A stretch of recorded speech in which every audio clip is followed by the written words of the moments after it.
crowds here. Great turnout as always. Thank you to Trinity House. It's always a lovely venue to come to. Ahead of our huge show, January the 31st at the O2 Arena. And a packed top table. So many fights to talk about, so many fighters to talk about. And a very exciting show, the second of our shows going into 2015. Just firstly, I think one piece of news going into this press conference that we'd like to announce today is the 8th Podium Squad Great British member to join the matchroom team. I'd like you all to give a round of applause to our latest signing, Charlie Edwards.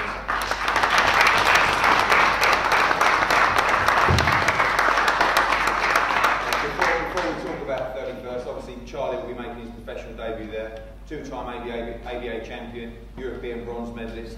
Charlie, welcome to the pro ranks, and I know you're excited ahead of the show. Cheers, Ed. Yeah, I'm really excited ahead of this show. It's been a long time coming, and I've been on the podium squad for 6 years now.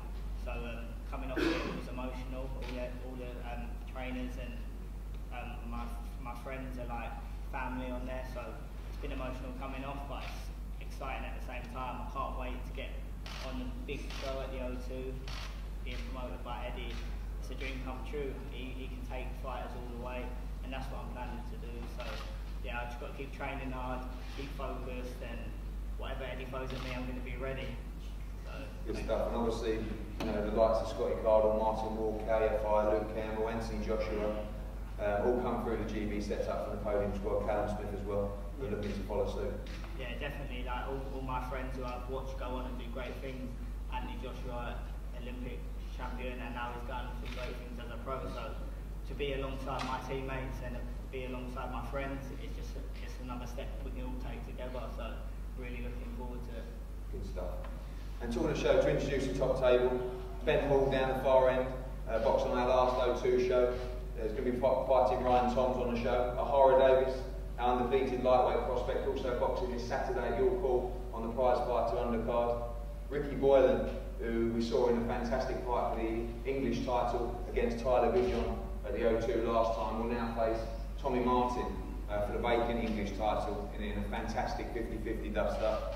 Tyler Goodjohn, who was successful at the O2 last time, takes on John Wayne Hibbert in another great Southeast fight for the WBC International Light Welterweight title. Winner of that looking to move on to the British title.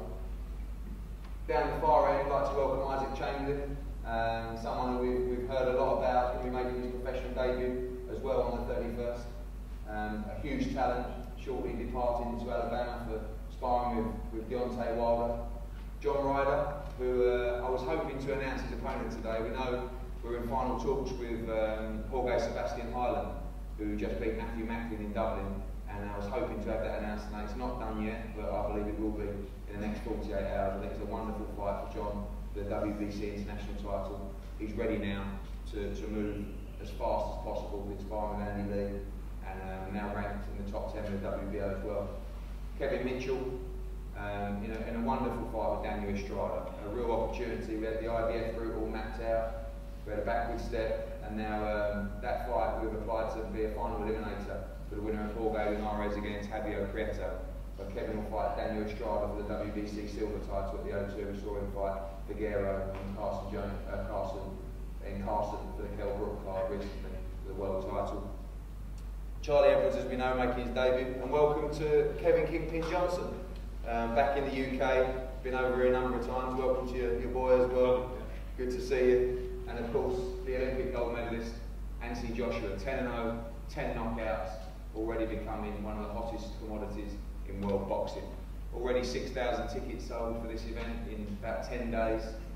We believe we're going to break through the 10,000 at the O2. It's a great night. And to talk about the fight, Isaac, first of all, welcome to the pro ranks.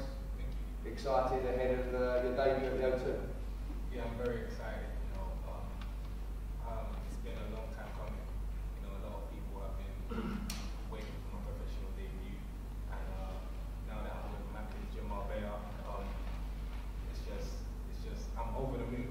This is a great time, a great show to make myself shine and show everybody what I'm made of. So I'm 100% ready, I'm focused, and mentally I'm really sharp. So there's no stopping what I can do. Look forward to that. Tommy, obviously you were in a great fight last time with Matty Stewart at the O2. A big fight for you, Ricky Boylan. Probably faster than we anticipated moving, but the opportunity come up, and you and Johnny took it with both fronts. Yeah, that's it. The opportunity come up, and listen, this is why I'm so confident. It's because of my team around me. Johnny doesn't take fights that he doesn't 100% believe that I'm going to come out victorious. So he knows Ricky, he knows him inside and out, and that's why I put all my faith in my team to take the fight. Listen, I go in the office day in day out asking for these big fights. They say, no, keep putting me back, putting me back. The second you offered that fight, we took it with both hands. So I can't wait to become English champion in January 31st.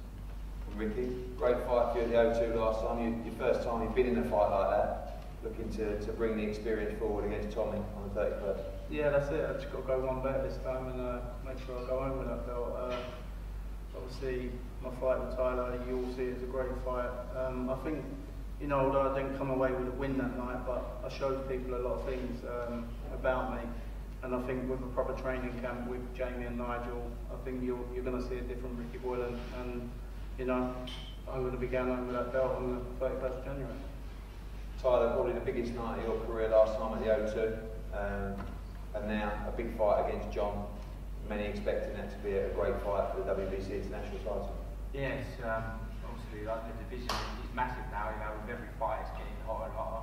And yeah, this is a fight that's been, you know, in the makings for the last year really. I know that he's been saying a lot of big things, you know, saying he thinks he's going to stop me in 8 rounds. The only way he's going to stop me in 8 rounds is if he talks to me for 8 rounds, puts me to sleep, you know what I mean? There's been a lot of big talk and that, and so far all we've seen is good, you know, he's good at talking. So, you know, I'm not this some Argentine who's going to come put a fight up for 3 rounds and I'm going to be there for 10 hard rounds. You know, I've been there with Ricky, like I say, we had an absolute war last time. I'm just looking forward to having another war at the O2, my favourite venue. John, no problems with you having a war, I guess. Great night for you as well at the O2 last time. Yeah, to be fair, listen, in all fairness, like, I'm no Ricky Boylan, you know what I mean? So, at the end of the day, Tyler, it's my record showing it, you know what I mean? Last 4 fights, last 4 knockouts, you know, and then you're going to be the 5th one, believe me. Yeah, they've all been like Latvians and Argentinians, you know what I mean? It's different. Mate, you can fight Latvian culture. Tyler, check now, just wait and see on the night, mate. Stop picking on 16-year-olds, you know. Yeah, well, if I go back to 4 rounds, he's Latvians, mate. I'll feel little 16-year-olds out. And John, obviously, I know you've been in camp with Andy Lee, preparing for the Corrigal fight. Highland was a fight straight after. Matthew Mackin lost that fight. Tony texted me straight away. And like I said, not done yet. We'll be able to make that fight. And you're willing to face all comers in 2015. Oh, 100%. I mean, there's been a lot of noise lately on the middleweight division. 2015, I'm looking to make my own noise and make it you the gorilla. So, yeah, it's just to keep building momentum.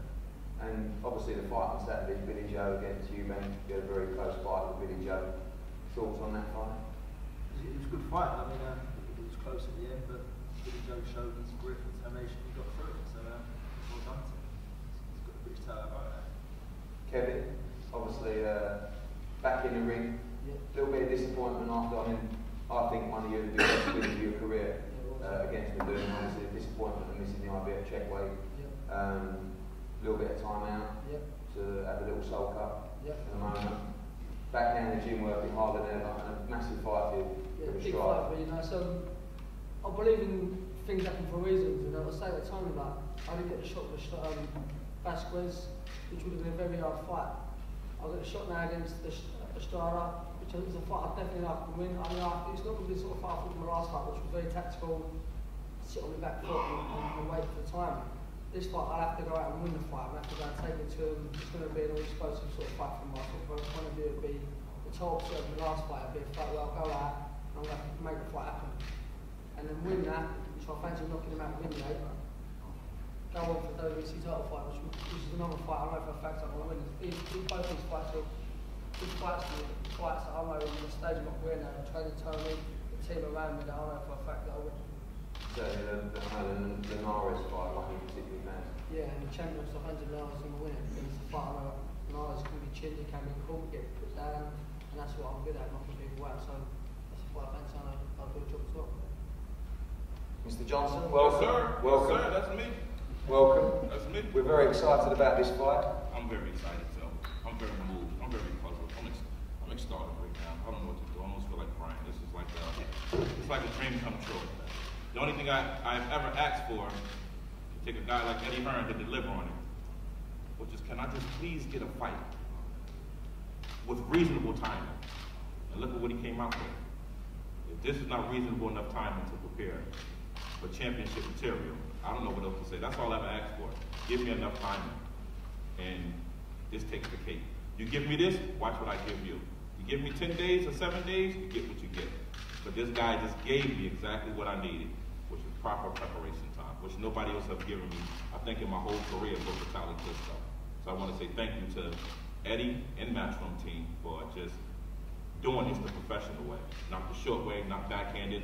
Everything is 100% top-notch, everything. And I respect it so much because some people don't know how hard it is just to prepare for something that could, might not, might have, should, or will take place.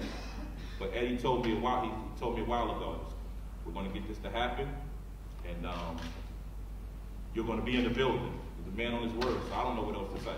I just look forward to coming, seeing, destroying, conquering, and fighting again for him. This guy has one of the best shows in the world, and I don't know what else to say. Thank you. Obviously, there's a lot of hype over around. He's looked fantastic in his career so far. Young, fresh. You've operated at a much higher level than where he is right now. What do you know of Anthony? What do you expect at the O2 Arena on January 31st? Well, the only thing about it is I specialize in something that I hope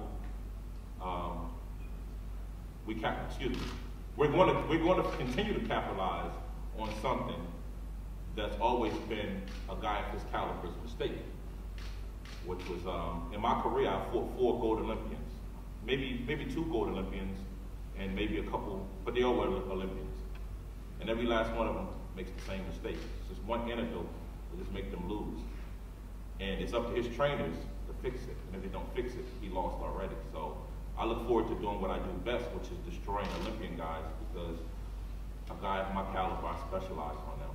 And this fight is everything for me. I mean, this could be the beginning or this could be the ending. It reminds me of a young lion versus an older lion. And if this young lion really wants the spot, he's going to come fight hard. But if this lion don't want to give up his herd, he's going to fight even harder. So I really think that this will be the match of the lions in the wilderness, the young lion versus the older lion, because if I have to walk away from my herd, that's everything for me, and I'm not walking away. I'm fighting for all the women and all the babies, and I'm not walking away without a fight. And this will be the best, due to Eddie and his professionalism, this will be the best fight of my career. And I really can say that because I've been training since July, and I'm still going, and this will be the best. I don't even know what else to say. This will be the best. This will be the best fight ever. Anthony, maybe we should have given him a little bit less notice. But I know that you wanted the best Kevin Johnson, and you know we've had a great meeting in the week. It's been a roller coaster, 10 fights, just over a year since your professional debut. This has come around very quickly, this kind of fight, but I know it's a fight you're excited about, and you feel the size of the fight, and it's what you want to be involved in. Yeah, definitely. I think the fight's not going to last as long as it's talking, that's for sure. I think that over the last 7 years when I first started boxing, you have highs, you have lows, but I prepared myself to be in this position I am in now. You know, after the game, it took me a year to turn pro, to weigh up my options, what I'm going to get involved in, and the expectations that I put on myself and the expectations that are going to be created by the media and the public. So now I'm just over a year into my professional career. We're head of track. So I had the meeting with you, Tony, my uncle, we all sat down together and we planned this. You obviously have Kevin Johnson in mind from early. I've got a lot of respect for Kevin Johnson, no doubt about that. He's not Michael Sprott, he's not Skell, and he's not Backtop. He's Kevin Johnson, a man of great experience. I'm a man with a lot of hunger, but I'm only going to gain experience by fighting guys like Kevin Johnson. This is a fight game, he's going to come prepared, I'm come prepared. Someone's going to win, and then we're going to move on. For me personally, I know I'm going to get the win. That's just in my nature, and I'm very confident. Obviously, it's a fight with someone with a lot of experience. The similarities in the names of the fighters that we target. Of course, Tyson Fury, Derek Chisora, even Klitschko. What sort of fight are you expecting? Kevin. Well, I watched a few videos of Kevin the other night. He's good because he knows how to survive on the outside, and he's from America, so he knows how to fight on the inside as well. So it depends what fight I want to bring to be fair. It's not really about what he does because he can adapt. Depends what I want to do and what fight I bring to the table. Sometimes when I'm in the ring, I watch the videos back and I can't even remember the lead up to after the knockout. So it's just subconsciously I'm doing half of the things I do in the ring. So I don't know what I'm going to do, but it'll be special for sure. I've got a little break now, thank God, about time, just to recharge my batteries. So when I get back in the gym, the mistakes I made, the things I've done well, I'm going to go over them because I'm very calculated in what I do and tighten up a bit and get it much better ahead of January the 31st. So should be entertaining. I'm honoured to be headlining as well, and I'm sure won't put on a show like the weekend with Tyson Fury and Chisora. I'll make sure it's entertaining. You know, some big shots landing from his side and my side. It'll definitely get your money's worth. Obviously, 10 fights now. This is your third at the O2. We've done Scotland, we've done Manchester, we've done Liverpool.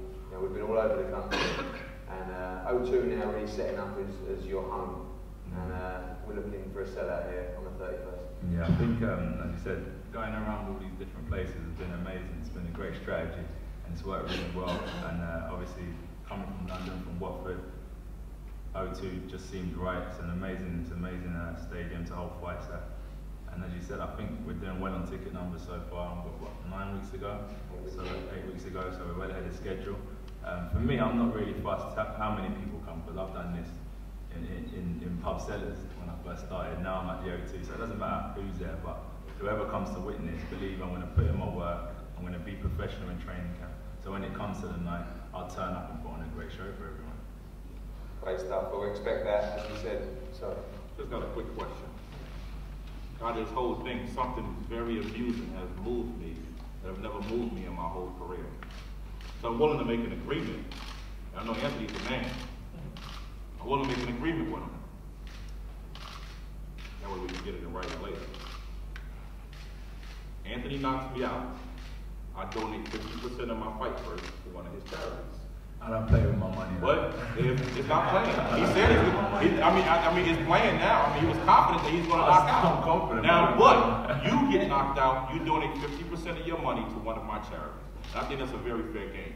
So there's going to be a knockout, but let's just up the ante a little bit to make it work, because you sound very confident that it's not going to go past 5. Now, if you're so confident, let's just up the ante a little bit, because I want to have more fun with you. Let's have a little more fun with you. You donate towards my charity, I donate towards yours. So, if quote unquote supposed to be a knockout, but I guarantee there'll be a knockout. So I'm willing to put 50%. So what you're saying is that if Anthony knocks you out, I lose 50%. 50% of your purse goes to a charity of his pick. And if you knock him out, 50% goes to a charity. Your purse goes to charity. No, I think that's fair game. I think that's fair game. I'm not playing with my money. It's not. I mean, if you're confident, when you say you want to knock somebody out with confidence, it's not a joke. It's not a game. I'm telling you, I'm going to get you. I'm going to get you. I'm going to get you, whether it's 5, 6, or 9. I'm going to get you. So I'm not playing with my money. Truthfully, I just double my money. So you don't know how to gamble. I guarantee I double my money, because I know for a fact that I will get you, but I just can't say what round. But you're saying within 5. If you give me within 5, I'll donate 75%. I guarantee you, you're not going to do what nobody else has done. I don't care. I know that for a fact. Now, but you're saying confidently, you're looking the whole world in their face and saying with confidence on your face that you're going to knock me out. Well, if you're so confident and believe in yourself, which I know you don't, put the money up. That is how you believe in yourself. I'll put it up. If the paper was read right now, I'll sign 75%. That's how important it really is to get you. You know what makes me believe in myself is the obvious fact. Sign the paper. Just say you'll do it in front of America, and he's gonna make it happen. So you do it. There's Christmas time coming up. There's a bunch of kids out there somewhere in the world that needs a whole bunch of preparations for their holidays. Why are you talking about Christmas? You got the mental disabled, because we want to do something. We want to do something for a kid organization. This money ain't going in my pocket, and the money ain't going to yours. I want to do something special with your money. And I want to be there. I'm going to have on one of your t-shirts to let them know who money did this. And I think that's a good thing. Matter of fact, I'm going to wear a hat that says, fuck fear. Because at the end of the day, fucking fear got me more money. So I don't know what else to say. As a matter of fact, I'm going to fuck fear without a condom. There it is. You're a bad comedian and he's a boxer. Hey, multi-talented, multitasking. I'm everything. I'm a pot and a kettle all in one. I'm fire and cold. I'm warm and hot. I told you this fight. Everything. Everything. Everything. Okay, we're going to digest that information and try and get our heads around it. And but firstly, as always, everyone here is available on one-on-ones. This is going to be a great fight. The build-up in itself of all the fights is going to be great fun. And the fight itself, a real pure test for Anthony Joshua, who I believe is the future of the heavyweight division. We're going to have face-to-faces now, and I don't know what to say really. All right, okay. Thank you for